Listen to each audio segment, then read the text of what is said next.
नमस्कार दोस्तों, स्वागत है आपका अपना ही यूट्यूब चैनल टुडे एग्जाम पर। दोस्तों जैसा कि आज है 27 फरवरी 2024 और आज जो है एसएससी जीडी का एग्जाम था।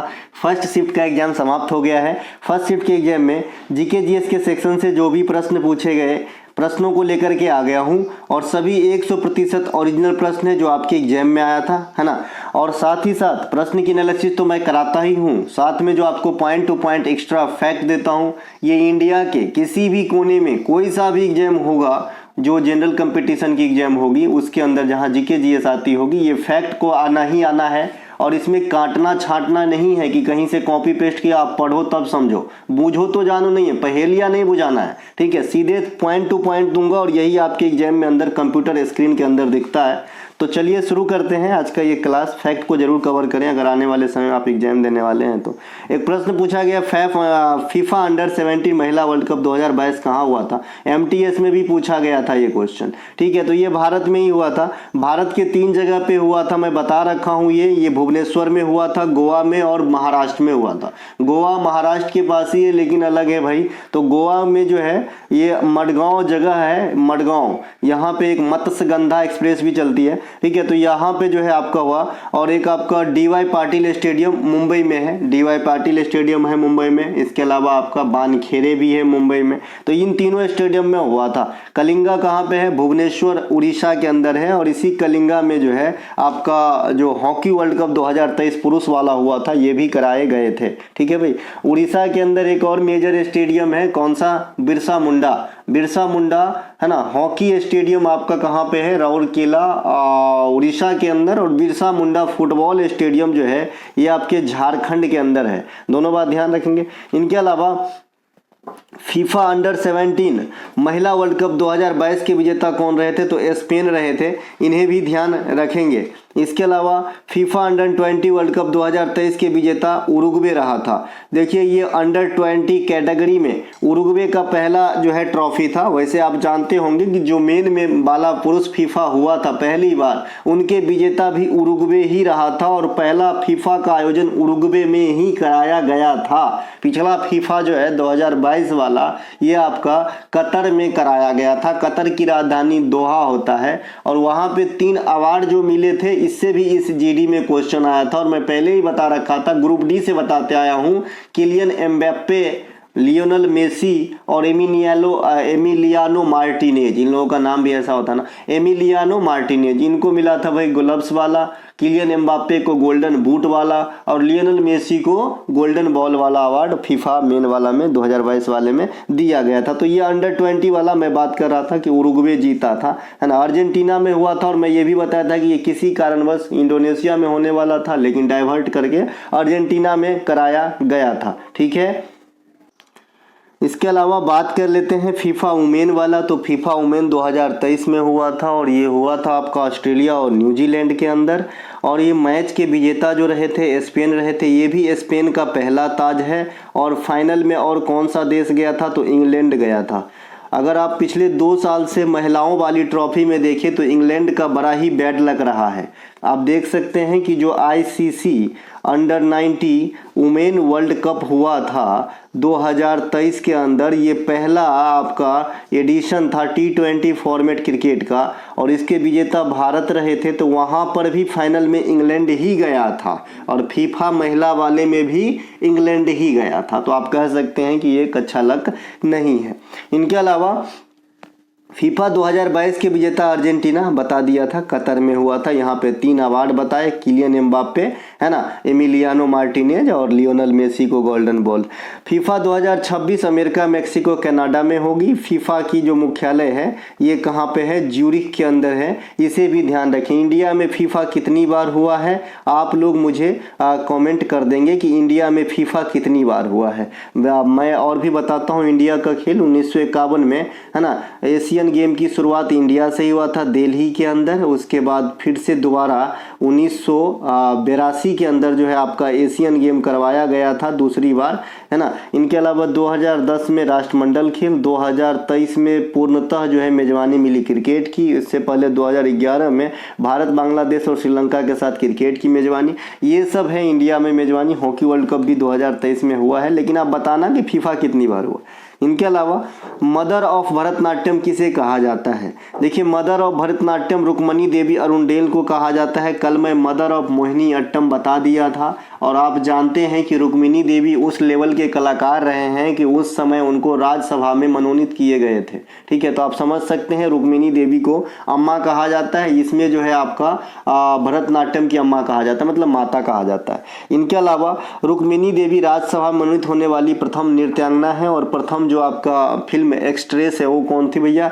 नरगिस दत्त थी, सुनील दत्त साहब की पत्नी और संजय दत्त साहब की माता। इनके अलावा मोहिनी अट्टम की जो माता है ये कलामंडलम कल्याण कुट्टी अम्मा को कहा जाता है। ये मोहिनी अट्टम की मदर है, मैंने कल कहा था। देखिए, भरतनाट्यम और मोहिनी अट्टम दोनों में क्या फ़र्क है ना?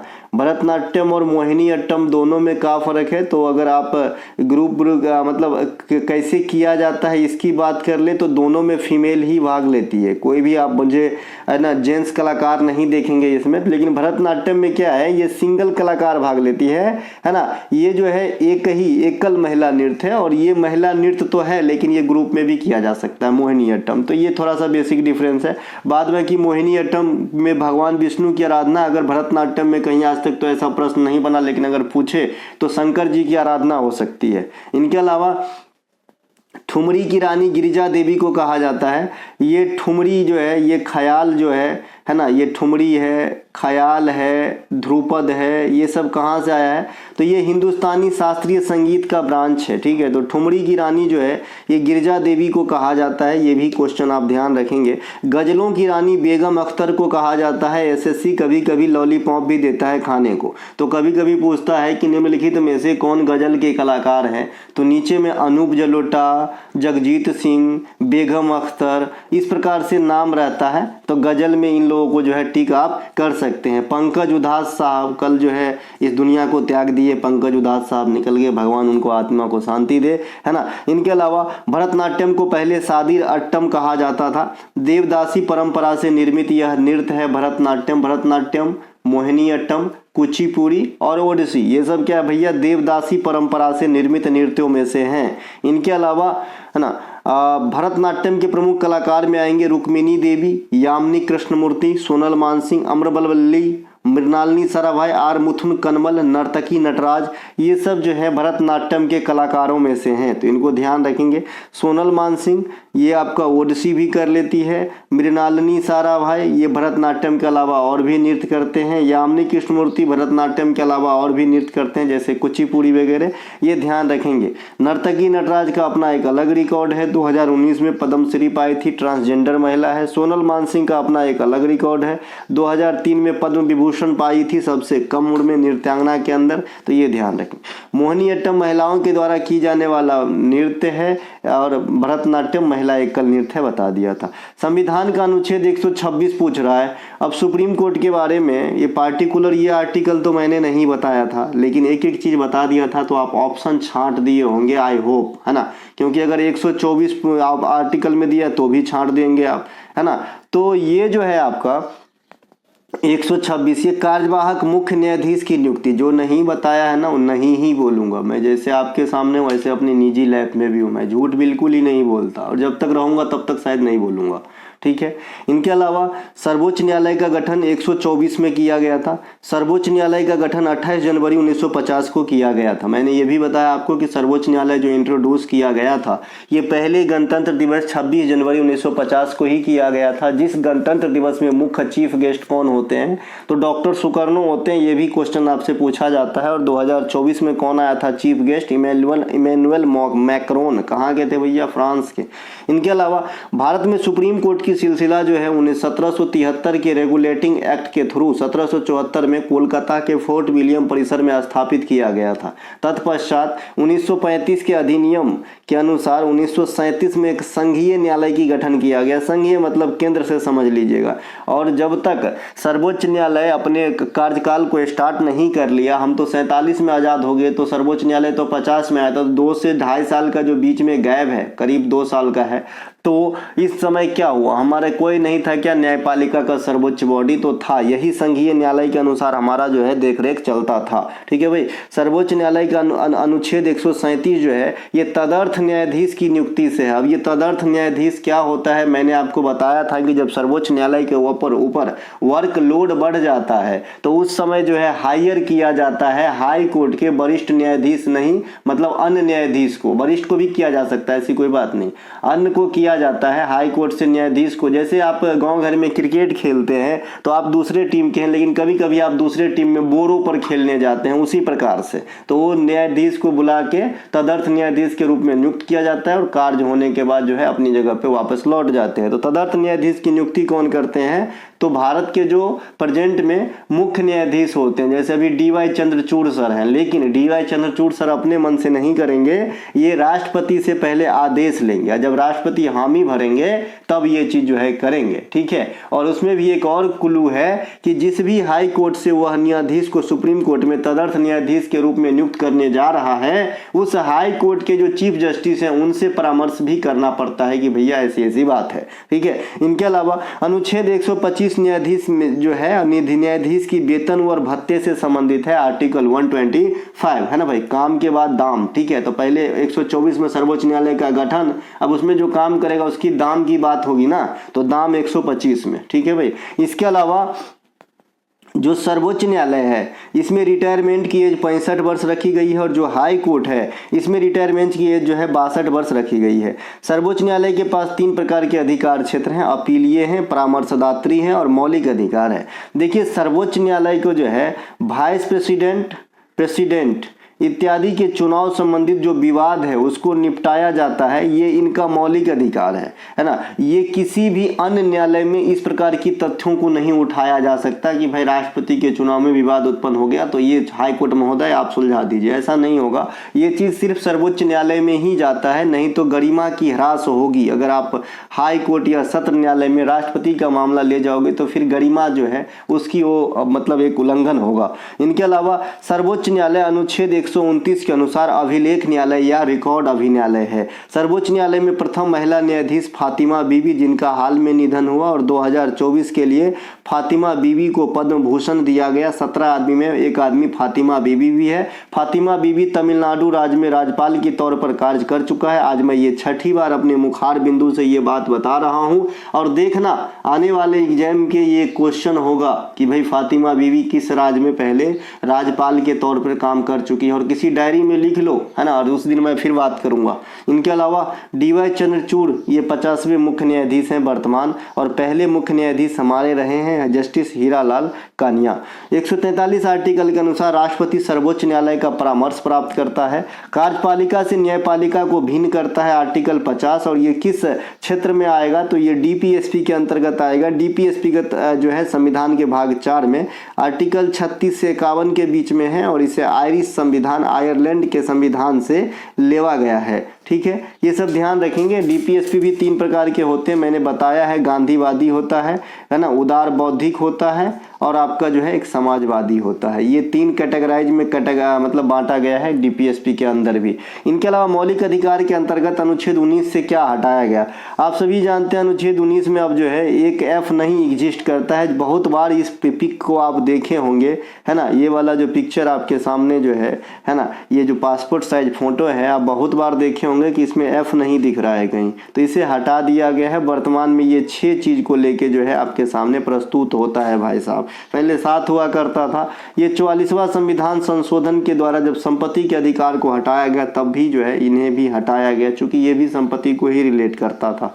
ठीक है, ये है आपका 1 में क्या है, बाक एवं व्यक्ति के अधिकार हैं, आर्टिकल 19 के 1 में ये एज इट इज है। 2 में है शांतिपूर्ण ढंग से हथियार रहित जो है आप सम्मेलन कर सकते हो। संगम या संघ बनाने की जो छूट है ये आर्टिकल 19 एक सी में है। डी में है अबाध रूप से आप कहीं भी विचरण करो, घूमो, कोई मतलब रोक टोक नहीं है।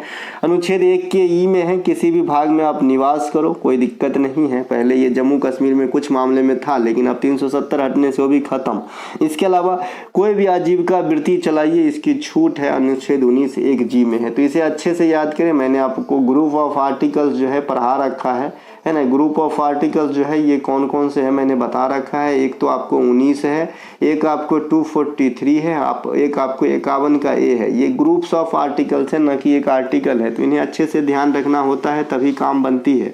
243 में ग्राम पंचायत, नगर नियोजन और सहकारी समिति तीनों की बात मिलेगा। 19 में मौलिक फंडामेंटल राइट से ये 6 चीज़ों का प्रावधान है और 51 के ए में 11 मौलिक कर्तव्य है। ठीक है, तो ये सब ध्यान रखेंगे। इनके अलावा भारतीय संविधान के आर्टिकल 35 ए और 370 भी अब खत्म हो गया है, 2019 में खत्म हुआ है ना। जम्मू कश्मीर को जब लद्दाख और आपका जम्मू में जो है यूटी में बदला गया था। अनुच्छेद 238 को 7वां संविधान संशोधन के द्वारा निरस्त किया गया, जिसे भाग 7 में पहले रखा गया था। अब ये एग्जिस्ट नहीं करता, मतलब एग्जिस्ट तो करता है, लागू नहीं होता 238।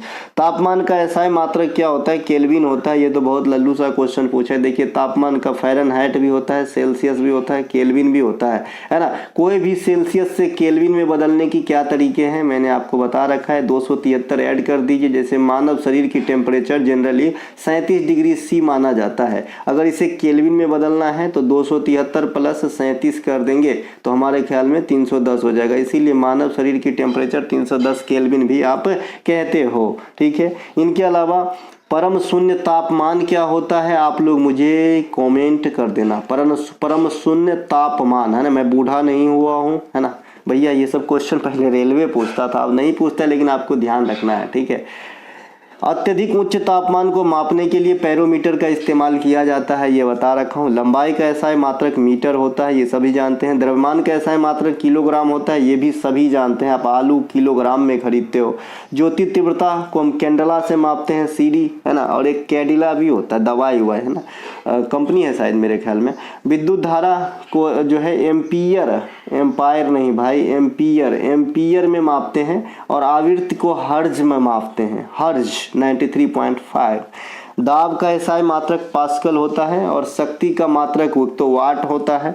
और दूसरा, अगर वाट नहीं दिया है तो जूल प्रति सेकेंड होता है। प्रतिरोध का एसआई मात्रक ओम होता है, इस प्रकार से। अब प्रतिरोधकता की एसआई मात्रक ओम मीटर होता है, ये VVI करके रखेंगे। प्रतिरोधकता में बच्चे ओम टिक करके आ जाते हैं। इसके अलावा ओम का नियम V बराबर IR है, जहाँ से मैंने आपको परिपथ का, है ना, करंट कैलकुलेट करना, रेसिस्टेंस कैलकुलेट करना या विभवांतर कैलकुलेट करना सिखाया था। ये ओम का नियम है। अचर ताप पर किसी चालक के सिरों के बीच का विभवांतर उसमें प्रवाहित धारा के सीधा समानुपाती होता है। 9th क्लास में हम लोग पढ़े थे, है ना। इस पे मैंने आपको समतुल्य रेसिस्टेंस निकालना सिखाया था कि भाई पैरेलल में होगा तो कैसे निकालोगे। तो पैरेलल में 1/R बराबर 1/R1 प्लस 1/R2 ऐसे निकालते हैं, है ना। और अगर श्रेणी में, सीरीज में है तो सीधे बड़का R का मान R1 प्लस R2, और तब उस सूत्र में रख देते हैं जहाँ V बराबर IR में क्या है, I करंट है, R रेसिस्टेंस है और B क्या है, विभवांतर है। ठीक है, इसके क्वेश्चन कैसे बनते हैं? किसी परिपथ में 2 ओम और 4 ओम के दो जो है रेसिस्टेंस मान लीजिए सीरीज में लगा है, 12 वोल्ट की धारा प्रवाह, 12 वोल्ट की विभवांतर है, तो धारा क्या होगा? तो आप निकाल दोगे, 4 तो 6 हो जाएगा समतुल, क्योंकि सीरीज में है, यहाँ पे मैंने बताया है। तो 6, अब V बराबर IR होता है तो V इधर रखेंगे 12, I यहाँ कर लेंगे, 2 एम्पियर की धारा फ्लो होगी। तो मैं सिखा रहा हूँ, याद दिला रहा हूँ जस्ट, क्योंकि मैं जानता हूँ मेरे साथ बहुत सारे ऐसे बच्चे जो रेलवे की भी तैयारी करते हैं। इनके अलावा 2023 में ग्रीक सरकार के द्वारा the grand cross of the order of honour से किसे सम्मानित किया गया? एक एक बातों को सुलझा के बताया था कि इसी प्रकार का एक और देश का जो है अवार्ड है, बस ये ऑनर के जगह पे दूसरा चीज लग जाता है ना। तो ये आपका प्रधानमंत्री नरेंद्र मोदी। और वैसे भी ये बाय डिफॉल्ट है कि जो भी बड़े बड़े ऑर्डर सम्मान है ना, वो देखिए आपसे लोग दोस्ती क्यों करता है। 2 कारण होता है इस जमाने में दोस्ती करने का। सबसे पहले आप में फायदा देखता है, मैं कटाच है ये बात, लेकिन थोड़ा सा जो है आपको अब सत्यता से अवगत कराता हूँ। ठीक है, आपसे जो दोस्ती करता है बहुत कम परसेंटेज है जो अपनी फायदा ना देखते हुए दोस्ती रखते हैं। बाकी लोग दोस्ती में फायदा ही देखते हैं, जैसा मेरे साथ अभी तक हुआ है। जिसको फायदा है वो दोस्ती रखता है। इससे क्या मिलेगा? इससे मुझे अरे फला चीज मिलेगा, ठीक है ना। तो पीएम को ही क्यों दिया जाता है? क्योंकि आप जानते हैं कि भारत में कार्यपालिका का प्रधान जो है प्रेसिडेंट यानी राष्ट्रपति तो है, लेकिन जो वास्तविक शक्तियां हैं उसका यूटिलाइज फैसला कौन लेता है? पीएम लेता है। हर चीज की वास्ता मेरी क्वेश्चन से ही होता है। मैं कुछ भी बताऊंगा घूम के क्वेश्चन पे ही आएगा। मैं पहले बताऊं, फालतू की बात नहीं करता। तो ये जो है पीएम को ही देते हैं ताकि भैया आप खुश रहो, हमारे देश से सामान खरीदो और मैं आपके देश से सामान खरीदूंगा, आवन जावन बनाए रखो। तो इसलिए जो है पीएम को दिया जाता है। ठीक है, नहीं तो राष्ट्रपति को नहीं दे देता। बहुत कम आप देखेंगे कि राष्ट्रपति को देता है इंडिया में अवार्ड, ठीक है। तो ये देखिए प्रधानमंत्री साहब को कहाँ कहाँ से अवार्ड मिला है। 2016 से लेकर के 2023 की जर्नी है, अपने को 2023 वाला पूरा कवर करना है, तो 2023 वाला आपके सामने है। Ebakl award of the republican of Palau 2023 Palau गणराज्य के द्वारा। Companion of the order of Fiji 2023 Fiji के द्वारा। Companion of the award of Lago ये दिया गया था पापुआ न्यू गिनी के द्वारा। अब देखिए जो एग्जामिनर आपसे क्वेश्चन करता है वो कौन सा करता है जिसमें देश का नाम शामिल ना हो। अब लागो में आप कहाँ से पकड़ पा रहे हैं कि ये पापुआ न्यू गिनी का है, तो ये पूछा जा सकता है। ऑर्डर ऑफ द नाइल इसमें भी नहीं पकड़ रहे हैं, मिस्र का है। Grand cross of the legion of honour 2023 ये फ्रांस का है ना। Grand cross of the order of honour ये ग्रीस का है। अब देखिए इन दोनों में मैं थोड़ा सा आपको फर्क बताया था कि भाई कौन सा चीज है कि ये फ्रांस का हो जाएगा और ग्रीस का हो जाएगा। देखिए grand cross of the legion, grand cross of the order, तो बस ये लीजन और ऑर्डर का फर्क है, बाद बाकी सभी चीज सेम है दादा, ठीक है। तो मुझे पता है कि क्वेश्चन कहाँ से खोजता रहता है एग्जामिनर, कहाँ कंफ्यूजन का पेयर बन रहा है। जनगणना 2011 के अनुसार साक्षरता दर कितनी होती है? 74.04% होती है। जनगणना 2011 के अनुसार महिला 65-46, पुरुष 82-14। सबसे अधिक साक्षरता केरल की है। केंद्र शासित प्रदेश में सबसे अधिक साक्षरता लक्षद्वीप की है, लेकिन ओवरऑल इंडिया की सबसे अधिक साक्षरता भी जो है ना केरल का ही रहा था। लक्षद्वीप का 91.8 और या 6 के करीब था और इसका 94 था, फिर भी केरला ही होगा। सबसे कम साक्षरता बिहार का है। इनके अलावा जनगणना 2011 के अनुसार 10 की ये वृद्धि 1764 था। सबसे अधिक वृद्धि मेघालय ने दर्शाया, सबसे कम वृद्धि नागालैंड ने दर्शाया था 0.6%, है ना। इनके अलावा जनगणना 2011 के अनुसार 48% महिला, 52% पुरुष, 32% शहरी जनसंख्या, 68% ग्रामीण, 943 लिंगानुपात, 382 जो है जनसंख्या घनत्व है 382। 380 लिखा गया, ये मैंने रखता है भाई, एग्जैक्ट डाटा देना होता है 382, ठीक है। इनके अलावा जनसंख्या घनत्व सबसे अधिक घनत्व है बिहार में, सबसे कम एपी अरुणाचल प्रदेश के अंदर है। सबसे अधिक लिंगानुपात केरल में है, सबसे कम लिंगानुपात हरियाणा का है। यूटी में सबसे अधिक लिंगानुपात पुदुचेरी का है। तो ये जनगणना का डाटा है, ध्यान रखेंगे, काम आवेगी। इनके अलावा मैंने आपको बताया था कि जो भाई जनगणना 2011 के अनुसार किस समुदाय में जो है कितने प्रतिशत की आनुपातिक कमी देखी गई, है ना। तो ये मैंने कल या परसों वाली, और जो कल का जो पीडीएफ का सेट है, सेट नंबर 23, उसके अंदर भी आपको मिल गया होगा, जो एसएससी का सेट नंबर 23 चल रहा है अभी। अशोक का शिलालेख किस भाषा में लिखा गया है? ये प्राकृत भाषा में लिखा गया है।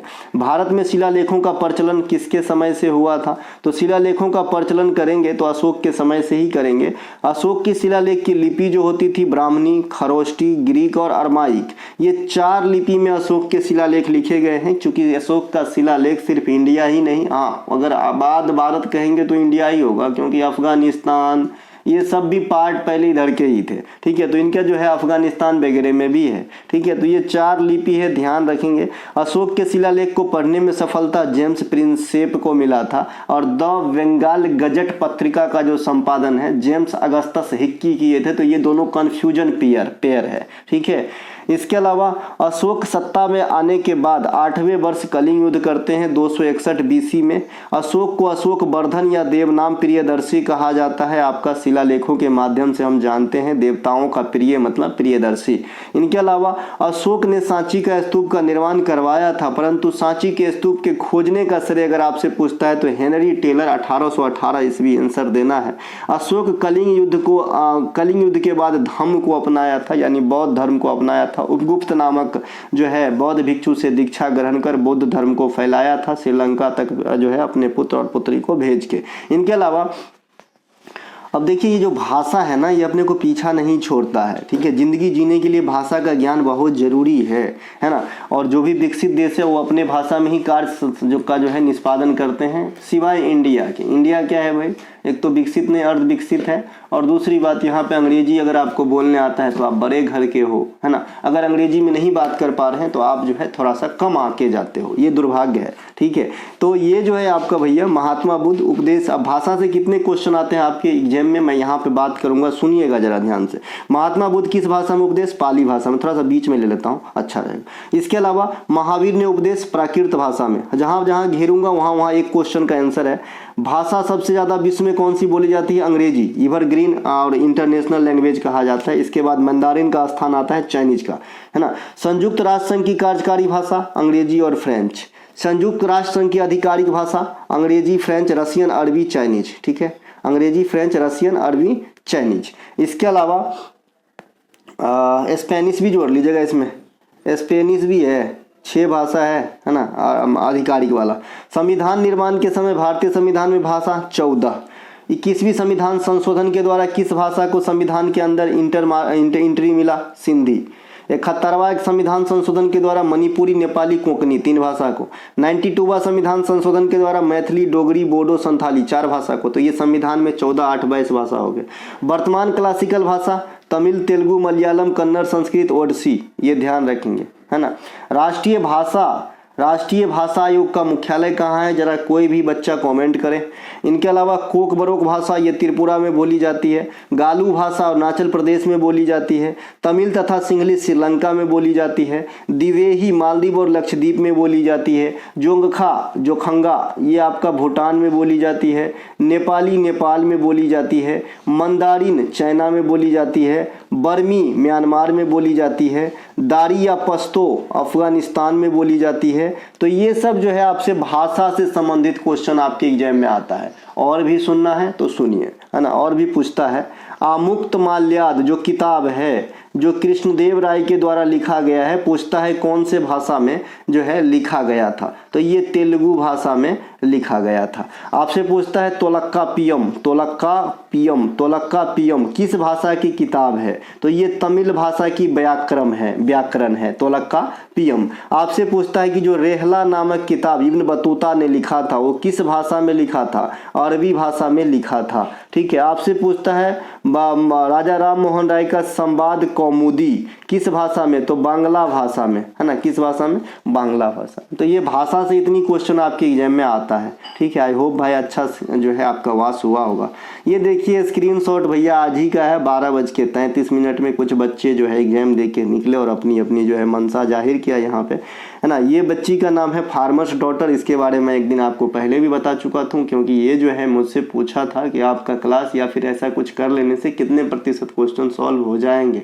मैंने इनको बताया था कि आप क्लास देखिए और पीडीएफ से रिवीजन कीजिए, है ना। और जो मौखिक रूप से बताता हूँ उसको भी देखिए। तो यहाँ पे एग्जाम से आने के बाद जो है ऑनेस्टली रिव्यू दिया है इन्होंने। रिव्यू में यहाँ पे लिखा है ना, कि थैंक यू सर मेरा एग्जाम हो गया। आपने जो पढ़ा उसमें से 1-2 क्वेश्चन ऐसे ठीक कि शायद नहीं पढ़ाया आपने, बाद बाकी क्वेश्चन आपकी क्लास से आए थे। देखिए मैंने 80% ही कहा है, तो अगर आप 20 के 80% निकालोगे तो मेरे ख्याल में 16 होता है ना जी। तो 16-17 क्वेश्चन की तो हमेशा गारंटी है। 25 में से 20 + 21 क्वेश्चन की हमेशा गारंटी है किसी भी एसएससी की एग्जाम में, है ना। आप मेरे भरोसे भी रह सकते हो, कोई दिक्कत नहीं है। हाँ बस थोड़ा सा जो है मैं मौखिक रूप से जो बताऊंगा उसको भी देखना है, क्योंकि पीडीएफ बोलता नहीं है। ठीक है। बाद में कि ये रीतु है इनका नाम, है ना। रीतु, इनको तो आप सभी जानते होंगे, ऋतुराज, है ना। तो ये जो है बिहार दुर्गा के मेंस में भी आपसे क्वेश्चन डायरेक्ट आए हैं, है ना, और पीडीएफ में मौजूद है। बहुत बहुत धन्यवाद भाई, क्योंकि मैं दरोगा का जो है एनालिसिस नहीं करा पाता, क्योंकि आप जानते हैं कि राज्य सरकार में कई सारे अटकलें होते हैं, है ना। तो बाद में पता चला क्वेश्चन ये हो गया वो हो गया। तो ये सब थोड़ा सा निम्नलिखित में से कौन सा तबला से संबंधित है? तो जाकिर हुसैन, फैयाज खान, सुखविंदर सिंह, विजय घाटे, अल्लाह रखा, इनमें से कोई भी एक ऑप्शन हो सकता है। तो जाकिर हुसैन था शायद ऑप्शन में।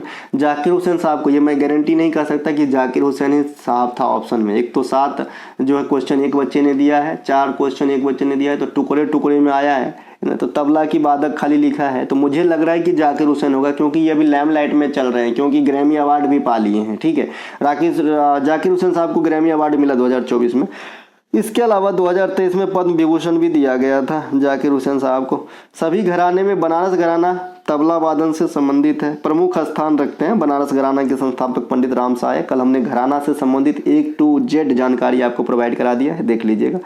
पंडित रविशंकर, निखिल बनर्जी, अनुष्का शंकर, अरविंद पारेख, ये सभी के सभी सितार से संबंधित है। यू कृष्ण मैंडोलिन, सादिक अली, असद अली, रुद्रबीना, अन्नपूर्णा देवी सुरबहार। एक पूछ रहा है कि भारत में बेरोजगारी का क्या कारण है? तो बाय ऑप्शन ही बनाया जा सकता है, या फिर ऑप्शन होना चाहिए मेरे पास, है ना। बेरोजगारी का कारण में जो आपका उल्टा दिया होगा वो साक्षरता होगा, कि साक्षरता आपका कारण नहीं होता है ना। निम्नतम साक्षरता लिखा होगा तब होगा, अधिकतम साक्षरता होगा तो नहीं होगा, क्योंकि ज़्यादा पढ़ लेने से बेरोजगारी थोड़ी होती है ना। कई महीने में होते भी है भाई, लेकिन लेकिन आपको एग्जाम में आंसर नहीं देना है ऐसा, ठीक है। तो देखना है क्या क्या ऑप्शन में था। इसके अलावा मैं बात करता हूँ बेरोजगारी के कारण जो है सबसे ज़्यादा इंडिया में जो है बेरोजगारी का कारण जनसंख्या वृद्धि दर है, ठीक है। इसके अलावा अशिक्षा भी काफ़ी हद तक बेरोजगारी का कारण ये तो होता ही होता है। अत्यधिक युवा जनसंख्या, मेरे ख्याल में ये भी एक बेरोजगारी का कारण है। मैं ऑथेंटिक किताबी नहीं है ये, मैं अपने सोच के लिखा हूँ और जो भी लिखता हूँ मैं अपने ही सोच के लिखता हूँ भाई। तो ये जो है अत्यधिक युवा जनसंख्या, ये भी एक बेरोजगारी का भाई साधन कम है, या फिर इसी चीज़ को आप दूसरे लैंग्वेज में क्या बोल सकते हो, साधन सीमित है और जो है उसे उपभोग करने वाले बहुत हैं, है ना। या भाई फैक्ट्रियाँ सीमित है, फर्म सीमित है और काम करने वाले बहुत हैं। तो इसीलिए मैं यहाँ पे मोटे मोटे में लिख दिया अत्यधिक युवा जनसंख्या। अमीरी गरीबी की जो गैप है ना, ये भी बेरोजगारी में अहम योगदान देता है, ठीक है। इनके अलावा क्योंकि पैसा से पैसा कमाया जाता है, आप सभी जानते हैं ना, तो पैसा रहेगा तब ना हम बिजनेस करेंगे जी, नहीं तो हम जो है किसी में करेंगे काम तो वो और अमीर होगा और हम जो है अपनी रोटी चलाएंगे, खाली जी पाएंगे। बेरोजगारी कई प्रकार के होते हैं। चक्रीय बेरोजगारी, अर्थव्यवस्था में उतार चढ़ाव के कारण चक्रीय बेरोजगारी कहा जाता है। जैसे कच्चा माल के उत्पादन में अचानक कमी हो गया, अचानक बढ़ गया, है ना, या फिर जो तैयार माल को खरीदते हैं फर्म वो खरीदना बंद कर दिया, तो इससे अर्थव्यवस्था में उतार चढ़ाव कहा जाता है। जैसे अभी आपने देखा था कि जो ट्रक वाला जो है चक्का जाम हुआ था, तो आया था ना जी उतार चढ़ाव। इसके अलावा प्रच्छन्न बेरोजगारी, इस प्रकार की बेरोजगारी में किसी फर्म में, है ना, वर्कर काम पे लगे होते हैं लेकिन वो वास्तव में बेरोजगार हो रहे होते हैं। जैसा कि मैंने आपको बताया था कि अपने क्षमता के अनुसार परफॉर्म नहीं दे पा रहा होता और उसके पास कोई ऑप्शन नहीं होता। मौसमी बेरोजगारी एक खास प्रकार के कृषि सेक्टर में देखे जाते हैं जो फिक्स समय में आता है। और एक सेकेंड रुक जाइए, देख लेता हूँ कि कोई और क्वेश्चन भेजा है तो बता देता हूँ, रुकिए। चलिए, कोई भी क्वेश्चन अभी तक नहीं आया है, इसके अलावा आएगा तो अगले शिफ्ट में इंक्लूड कर दूंगा। जय हिंद दोस्तों, ठीक है। अगर आप हमारे पेड पीडीएफ जो एसएससी एग्जाम के लिए है, बीएसएससी के लिए अलग चल रहा है, उसका तो दाम मात्र 35 रुपया रखा गया है। यूपीपी के लिए भी है 35 रुपये के अंदर। तो आप जो भी बाय करना चाहते हैं, डिस्क्रिप्शन में व्हाट्सअप लिंक है, आप क्लिक करके बात कर सकते हैं। घाटे की सौदा नहीं होगी, जहाँ तक फ़ायदा की सौदा होगी। मिलेंगे अगले वीडियो में। जय हिंद दोस्तों। नमस्कार दोस्तों, स्वागत है आपका अपना ही यूट्यूब चैनल टुडे एग्जाम पर। दोस्तों, जैसा कि आज है आपका 27 फरवरी 2024 और आज जो है आपका एसएससी जीडी का एग्जाम था। सेकेंड शिफ्ट की भी एग्जाम समाप्त हो गई है। सेकेंड शिफ्ट के एग्जाम में जीके जीएस के सेक्शन से जो भी प्रश्न पूछे गए, सभी प्रश्नों को लेकर के आ गया हूं। दोस्तों, जैसा कि आप जानते हैं, मैं आपको 100% ओरिजिनल प्रश्न भी बताऊंगा, साथ ही साथ point two point extra fact दूंगा जो आपको आने वाले सभी एग्जाम में रामबाण सिद्ध होगी। देखिए, आज का जो क्वेश्चन है ये शिफ्ट में काफ़ी ईजी कहूँगा, जहाँ तक जितना प्रश्न मुझे प्राप्त हुआ है। और क्रिकेट से 2 क्वेश्चन पूछे गए हैं, वो भी एकदम छोटा सा। चलिए शुरू करते हैं आज का एक क्लास। देखिए क्या क्या पूछा गया, जिनको एग्जाम देना है ज़रूर देखें। टेबल टेनिस में कितने पॉइंट पर जीत दी जाती है? ये भी बैडमिंटन के जैसा ही है, 21 पॉइंट पे जीत दी जाती है, तो ये आपका 21 आंसर होगा।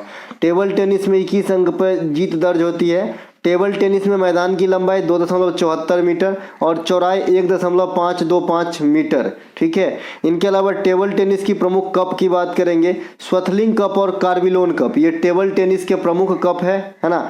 इसके अलावा बैडमिंटन की बात आई है तो बैडमिंटन भी 21 अंकों के लिए खेली जाती है।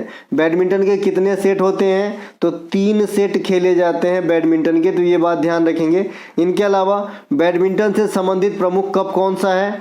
थॉमस कप, उबेर कप, यूनेस्क कप। देखिए, ये थॉमस कप है इसमें सिर्फ मेल ही भाग लेते हैं, ये जो उबेर कप है इसमें सिर्फ फीमेल ही भाग लेते हैं, तो ये बात भी ध्यान रखना है, थॉमस कप और उबेर कप, ठीक है।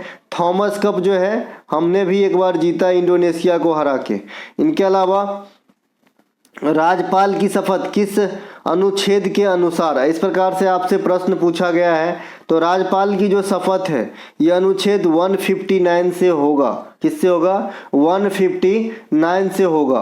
आप लोग कमेंट करके बताइएगा कि प्रेसिडेंट का शपथ किस अनुच्छेद में होगी। मैंने एक एक बात बता रखा है, इसमें मैं हिंट भी देता हूं कि 52 से 61 तक पकानी कोका दियो दसम द स म, इसी में 100 से शपथ है। बताइए कौन से आर्टिकल में पड़ेगा ये, ठीक है। तो राष्ट्रपति का शपथ हो जाएगा। राज्यपाल का जो पद है ये आर्टिकल 153 में है। मैंने आपको कहा था कि जो राष्ट्रपति का पद है उसमें 101 जोड़िए, क्योंकि इंडिया में 101 बहुत शुभ होता है। कोई भी चंदा देना है 101, कहीं भी कुछ शुभ काम करना है 1001, तो ऐसा जो है विषम अंक में दिया जाता है। इसलिए मैंने आपको बताया था कि 52 में 101 जोड़िए 153 आएगा, राज्यपाल को पद होता है। और जो पॉलिटी पढ़ने का तरीका हम बताते आए आपको कि भाई जब राज्यपाल को पढ़ो तो प्रेसिडेंट को पढ़ो, सीएम को पढ़ो, पीएम को पढ़ो, महान्यायवादी को पढ़ो उसी समय अटॉर्नी जनरल ऑफ इंडिया को पढ़ो, हाई कोर्ट को पढ़ो उसी समय सुप्रीम कोर्ट को पढ़ो, लोकसभा को पढ़ो उसी समय विधानसभा को पढ़ो, चीजें इजी हो जाता है। ठीक है। तो राज्यपाल का अनुच्छेद 153 है। राज्यपाल की नियुक्ति कौन करते हैं? केंद्र के द्वारा किया जाता है, अर्थात राष्ट्रपति साहब करते हैं। और यह जो प्रावधान है ये कनाडा के संविधान से लिया गया है, अर्थात राज्यपाल की नियुक्ति राज्यों में केंद्र के द्वारा किया जाएगा। यह फैसिलिटी किस देश के संविधान से लिया गया है? तो कनाडा के संविधान से लिया गया है। कनाडा के संविधान से आप संघ को भी जो है अडॉप्ट किए हैं। राज्यपाल राज्यों में कार्यपालिका का प्रधान होता है, उसी प्रकार राष्ट्रपति है ना, जिस प्रकार केंद्र में होता है कार्यपालिका का प्रधान। ठीक है। राष्ट्रपति के प्रसाद पर्यंत पद को धारण करते हैं कौन? राज्यपाल। राज्यपाल बनने हेतु आपकी न्यूनतम उम्र कितनी होनी चाहिए? 30 वर्ष होनी चाहिए। राज्यपाल का जो क्षमादान है ना, जो आपका क्षमा वाला जो मतलब अधिकार है, किसी को क्षमा कर सकते हैं, यह आर्टिकल 161 में है। वहीं पे जो प्रेसिडेंट का क्षमादान का अधिकार है यानी राष्ट्रपति का, यह आर्टिकल 72 में है। राज्यों में महाधिवक्ता की नियुक्ति राज्यपाल 165 आर्टिकल के अनुसार करते हैं और केंद्र में अटॉर्नी जनरल ऑफ इंडिया की नियुक्ति राष्ट्रपति साहब 76 आर्टिकल के प्रयोग करके करते हैं, है ना। 7वां संविधान संशोधन 1956 के द्वारा हमें पता चलता है कि एक ही व्यक्ति एक ही समय पे एक से अधिक राज्यों में जो है राज्यपाल के तौर पे सेवा दे सकते हैं। यही 7वां संविधान संशोधन है जिसके तहत 238 आर्टिकल जो है समाप्त किया गया, निरसित किया गया, जो आपके संविधान के भाग 7 में वर्णित है। वर्तमान उपराष्ट्रपति जगदीप धनखड़ साहब जो हैं ये पहले उपराष्ट्रपति बनने से पहले पश्चिम बंगाल राज्य में राज्यपाल के तौर पे कार्यरत थे। तो ये बात भी ध्यान रखेंगे। संविधान सभा की प्रथम बैठक कब हुई थी? कोई क्वेश्चन पूछ रहा है जी? कुछ नहीं पूछ रहा। 9 दिसंबर 1946 को। ठीक है। इसमें हमने आपको बताया कि उस बैठक में सबसे बुजुर्ग इंसान थे सच्चिदानंद सिन्हा साहब, और इन्हें जो है अस्थायी तौर पे टेम्पोररी रूप से जो है सेलेक्ट कर लिया गया था अध्यक्षता करने हेतु।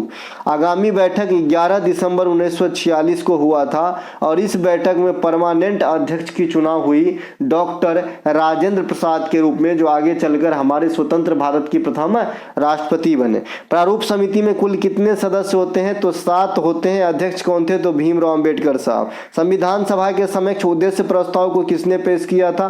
13 दिसंबर 1946 को जवाहरलाल नेहरू। संविधान सभा में उपाध्यक्ष कौन थे? HC मुखर्जी थे। ठीक है। संविधान सभा का सलाहकार कौन है? Sir BN Rao.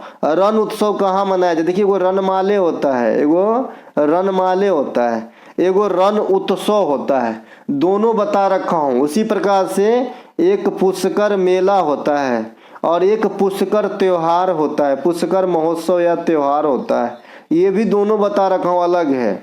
एक होता है जी घूमर और एक होता है घुमुरा, ये दोनों अलग है, बता रखा हूं। एक होता है जी हरेला, एक होते हैं जी हरेली, ये दोनों बता रखा हूं। ठीक है भाई, तो कुछ ध्यान आपको भी देना पड़ेगा गुरुजी, है ना। चलिए, तो यहाँ पे जो रण उत्सव हैं ये गुजरात में मनाए जाते हैं। अब जो बच्चे नए जुड़ रहे हो कहाँ बता रखे हो भाई? तो अपने प्रैक्टिस सेट की सेशन में, है ना।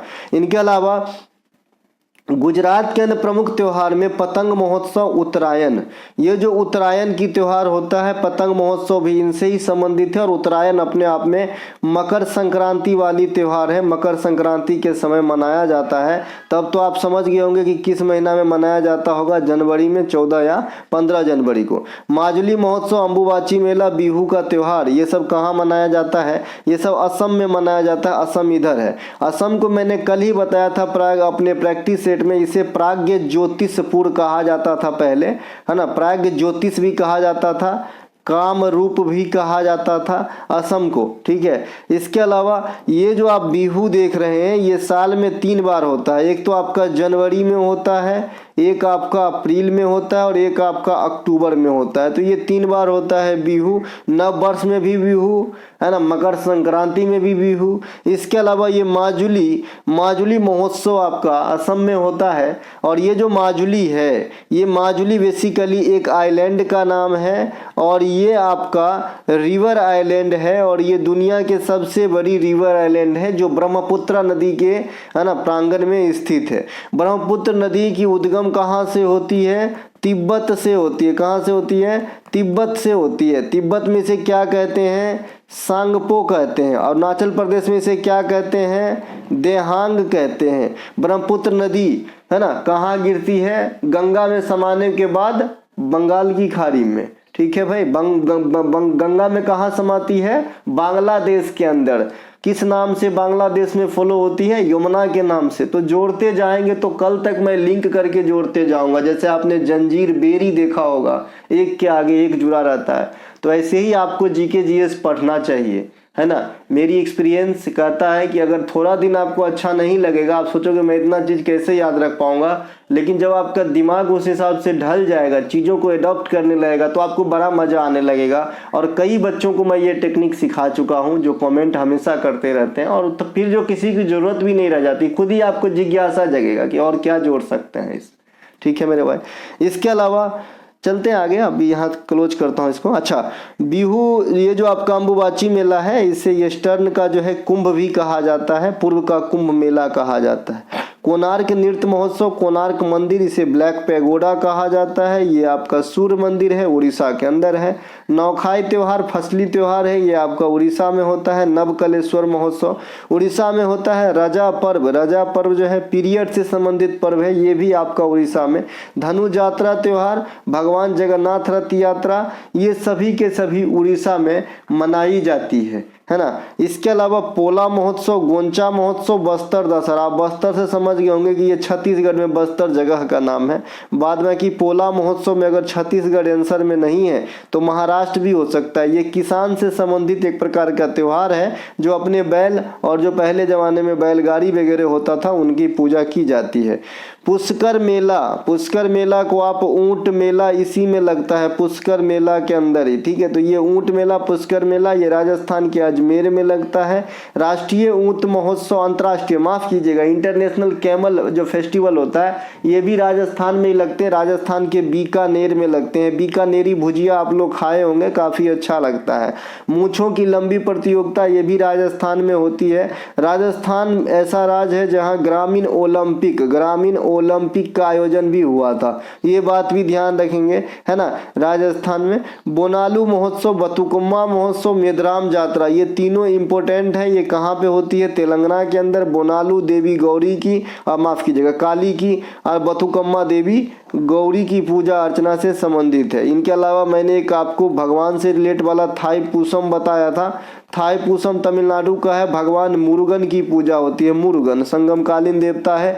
बिहार की साक्षरता दर आपसे पूछ लिया, जनगणना से फिक्स है क्वेश्चन आपके सामने। ये ग्राफ वाली वीडियो भी होगी कहीं ना कहीं लिंक में। और आपको जो है टॉपिक वाइज पहले से देख के तैयार रहना है, कोई भी एग्जाम देना है तो मैं सभी टॉपिक को समेट दिया हूँ। इसके अलावा मैं हर एक एग्जाम के ऊपर लगभग प्रैक्टिस सेशन चलाता हूँ जो एकदम छोटी कीमत है ना 30-35 रुपये के अंदर आपको PDF भी देता हूँ और एकदम क्वालिटी कंटेंट देता हूँ। अगर कोई भी बच्चा मेरा PDF लेना चाहता है, SSC exam, BSSC exam, UPP exam, तो डिस्क्रिप्शन में लिंक दिया गया है, आप क्लिक करके व्हाट्सएप मैसेज करके प्राप्त कर सकते हैं, ठीक है। तो बिहार का था भैया 61.8%, केरला का 94%।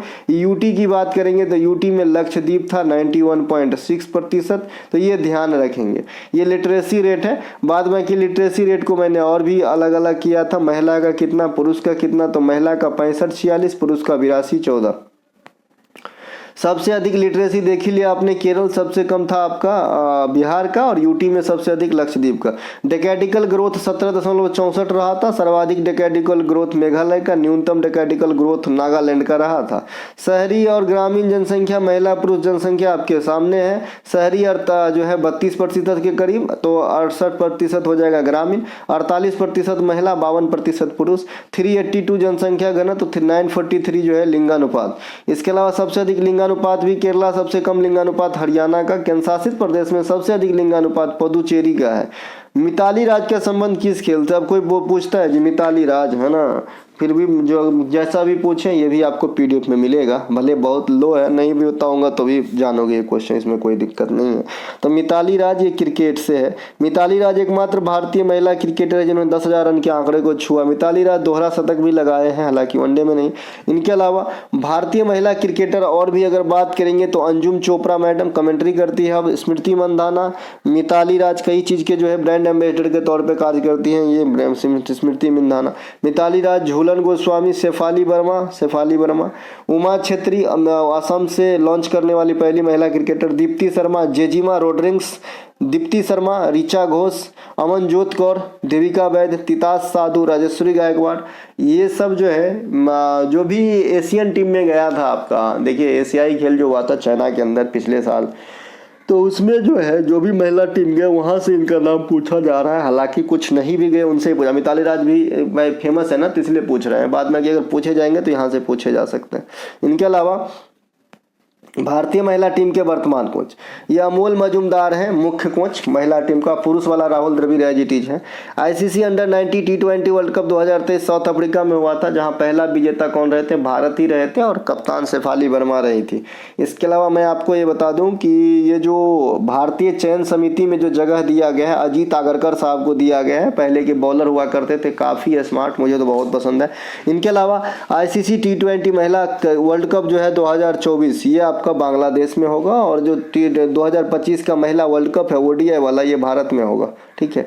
इसके अलावा डांडिया कहाँ का लोक नृत्य है? पूछ रहा है। गुजरात से 2, क्रिकेट से 2, चल क्या रहा है? तो ये देखिए भैया, ये गुजरात का है डांडिया, काफ़ी ईजी है ये सब तो बचपन से पढ़ते आ रहे हैं और खेलते भी हैं डांडिया एक्चुअली। गुजरात के अन्य लोक नृत्य सिद्धि दमल, कल भी बात किया था, डंडा गरबा, ये सब डांडिया गरबा। इसके अलावा कर्नाटक के अन्य प्रमुख लोक नृत्य में यक्षगान, बीरगासे, करगा, कुनिथा, भुतकोला, ये सब कर्नाटक का है। केरल में आएंगे तो कुटियोट्टम, कालियट्टम, कोकोट्टिकली, कल भी पढ़ाया था, थुलाल, टप्पाट्टिकली। देखिए भैया, जैसे कथकली होता है ना, वैसे ही प्रोनाउंस वाला जो है वो केरल का है। देखिए कोकोट्टिकली, टप्पाट्टिकली, इस प्रकार से कथकली। ठीक है भाई। तमिलनाडु के प्रमुख लोक नृत्य पिनल कोलाट्टम, कावड़ी कोलाट्टम, कुमी, करगम, थाई, वो त्योहार हो जाएगा थाईपुसम, है ना। बाद में तमिलनाडु में त्योहार की बात हम जब आ ही गए हैं तो थाईपुसम होता है, पोंगल होता है, जल्लीकट्टू एक खेल होती है, पोटांडू होता है। महाराष्ट्र के प्रमुख लोक नृत्य में लावनी, लेजिम, तमाशा, कोली, बोहदा, फुगरी, मोनी, है ना। जिसमें से आपका कहाँ गया भाई? फुगरी कहाँ गया? फुगरी, ये फुगरी अगर तब महाराष्ट्र में रहे तो गोवा होगा। इनके अलावा रॉलेट एक्ट कब आया था? किस गवर्नर के काल में? ये कोई पूछने वाली बात है? चेम्सफोर्ड के काल में, है ना। रॉलेट एक्ट को काला कानून, बिना अपील, बिना दलील का कानून कहा गया था। शक के दायरे में लेकर किसी को भी गिरफ्तार किया जा सकता था। रॉलेट एक्ट के विरोध में ही जो है सैफुद्दीन खिचड़ी और अन्य वरिष्ठ नेतागण की गिरफ्तारी हो गई। इसी गिरफ्तारी को लेकर हम लोग विचार विमर्श करने हेतु जालियांवाला बाग में बैठे थे, इकट्ठा हुए थे, तभी जनरल ओडायर को मुखबिरी कर दी जाती है और जनरल ओडायर ने गोली चलाने का आदेश दे दिया। वह दिन था काला दिन, 13 अप्रैल 1919 ईस्वी। ठीक है भाई। इंडियन आर्म्स एक्ट और वर्नाक्युलर प्रेस एक्ट 1878 में लीटन के समय में आया था। बाद में ऊधम सिंह ने जनरल ओडायर को उनके घर में जाके गोली मारा था। इस पे पिक्चर भी बना है और मेरे ख्याल में राज बब्बर हीरो है। इनके अलावा वुड के डिस्पैच 1854 डलहौजी के काल में भारतीय शिक्षा का मैग्ना कार्टा कहा जाता है। भारतीय रेल की शुरुआत 1853 डलहौजी के काल में हुआ था। राज हड़प नीति 1848 17 को पहली बार, ये भी डलहौजी ने ही हड़पा था। बंगाल विभाजन कर्जन 1905 के समय में कर्जन ने करवाया था। बंगाल विभाजन निरस्त किया गया था 1911 में हार्डिंग सेकेंड के काल में, है ना। इसके अलावा प्रसिद्ध 1857 का विद्रोह कैनिंग के काल में हुआ था। कैनिंग जो है इंडिया में प्रथम वायसराय बना। गवर्नर जनरल से पोस्ट को जो है आगे प्रमोट कर दिया गया। जैसे अभी रेलवे के अंदर गुड्स गार्ड को अब ट्रेन मैनेजर बना दिया गया है। इसके अलावा जो आपका लॉर्ड मेयो के काल में पहली बार जनगणना 1872 में हुआ था। लगातार जनगणना 1881 रिपन के समय से किया जा रहा है 10 सालों पे। आज़ादी के बाद पहली जनगणना 1951 में, आखिरी जनगणना 2011 में प्रस्तावित या लंबित 2021 में। ध्यान रखेंगे। ई श्रम योजना की शुरुआत कब हुई पूछ रहे, पहले भी पूछा जा चुका है, 2020 में। प्रधानमंत्री स्वनिधि योजना की भी शुरुआत 2020 में हुई। स्वनिधि योजना जो है ये लागू होता है आपका स्ट्रीट वेंडर जो आपका विक्रेता होता है उनके ऊपर लागू होता है।